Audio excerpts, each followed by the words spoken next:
A história de Rebeca. A casa e os bens vêm como herança dos pais, mas do Senhor vem a esposa prudente. Assim, iniciamos o estudo da terceira mulher das 9 que estamos estudando, hoje com a história de Rebeca. Uma história de amor, assim como a de nossos pais. Por isso estamos aqui e seguimos também esse caminho. Aos 17 dias de vida, o teu coração começou a bater, lá dentro do útero da tua mãe. O amor já chegou. Lá na barriga de sua mamãe você começou a viver e começou também a amar. A nossa história começa com a morte de Sara. Isaac ficou muito triste com a perda de sua mãe. Abraão, então, chama seu fiel servo para ajudar ele a achar uma esposa para que Isaac fosse consolado da morte de sua mãe. Não poderia ser qualquer esposa. Tinha que ser uma mulher que desse continuidade à promessa da casa de Abraão.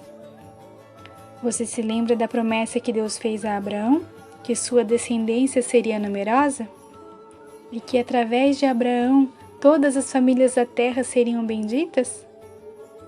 Eliezer, servo de Abraão, sentia a responsabilidade que lhe cabia. Ele era um servo de total confiança a Abraão e jurou que iria escolher uma boa esposa para Isaac. Ciente da sua responsabilidade, ele pede a Deus que o ajude na jornada. Faz uma longa viagem e, ao chegar perto de um poço, ora a Deus pedindo que ele mande ajuda. Eliezer pede um sinal a Deus. A mulher que me oferecer água e ainda oferecer de beber aos meus camelos, essa eu saberei que é a escolhida do Senhor. Sim, queridas, Rebeca nem imaginava o que estava para lhe acontecer. Um dia bem comum, ela foi servir-se de água em um poço. E então Eliezer lhe pede água e ela lhe serve água. E ainda oferece-se para servir os camelos. Bem o sinal que ele tinha pedido.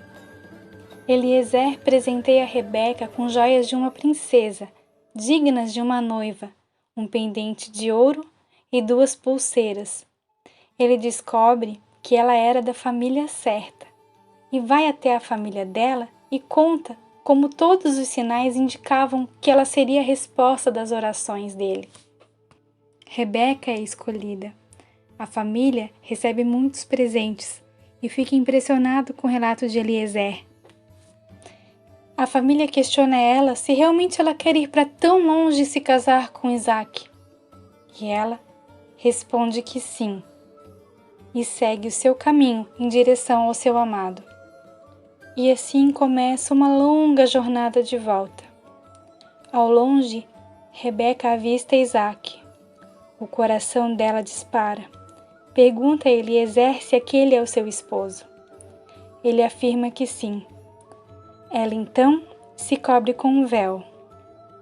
Ao se aproximar, Isaac convida a Rebeca a entrar na tenda de Sara. Eles se casam e Isaac é totalmente consolado. E assim eu encerro o relato dessa história, porém afirmo que as coisas para Rebeca e Isaac estavam apenas começando.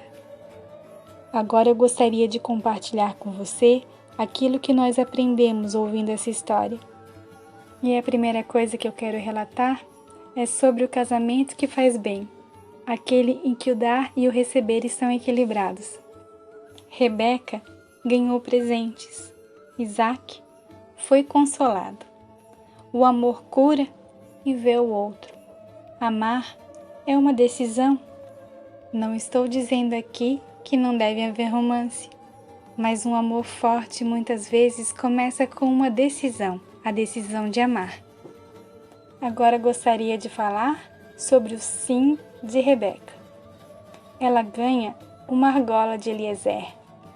O símbolo da argola é escolha, decisão autoconfiança. Ela foi muito corajosa. Rebeca tomou decisões. Muitas vezes seguimos o marido e dizemos sim para os planos dele. Porém, às vezes esquecemos de dizer sim também para a nossa missão. Rebeca toma decisões e usa a autoridade que lhe foi entregue. Dizer sim a você mesma pode ser uma bênção para você e também para sua família. Outra questão que discutimos foi em relação à resposta de Deus à oração de Eliezer. Como é bom colocar Deus na frente de nossas missões. Que grande ensino tiramos disso. Rebeca foi a resposta de oração de Eliezer. O fruto do Espírito com o qual ligamos a Rebeca foi a bondade. Ela servia com amor. Ela estava pronta. Como somos abençoadas quando somos generosas. Ela era dedicada. Você tem se dedicado àquilo que te é importante? Ou você não tem tempo para isso?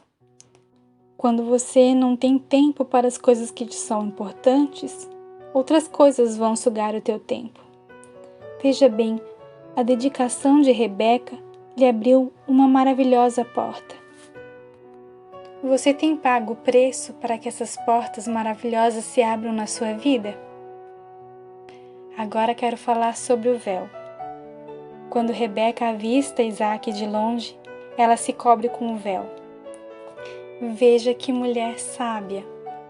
Veja como ela deixa um mistério no ar. Ela também se protege. Ela sabe esperar o movimento de Isaque em relação a ela. Muitas vezes nós mulheres não sabemos esperar o movimento dos outros. Somos apressadas e acabamos perdendo muito com isso. Bem, agora eu quero falar um pouco de Isaque. Ele estava no poço. Talvez ainda estivesse triste com a morte da mãe.